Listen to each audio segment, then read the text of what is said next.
میشه شکر خدا جان.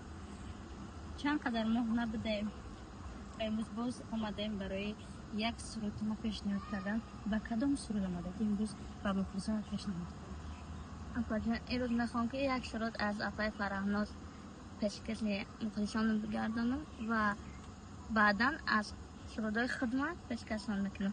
مرحمت ما انتظار میشویم.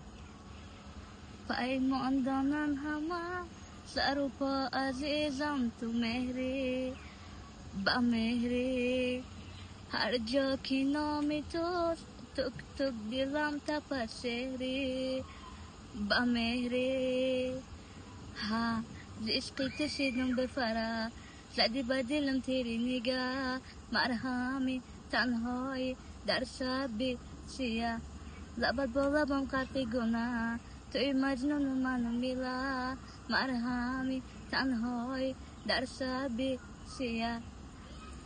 آفرین تشکر زیاد. سرودهای خودت ما تیار کرده استیم؟ ها تیاری که دستم خودم نشده باشد از دو فرا دیگر پیشکش میکنم. حتما ما انتظار میشیم. سلامت باشید.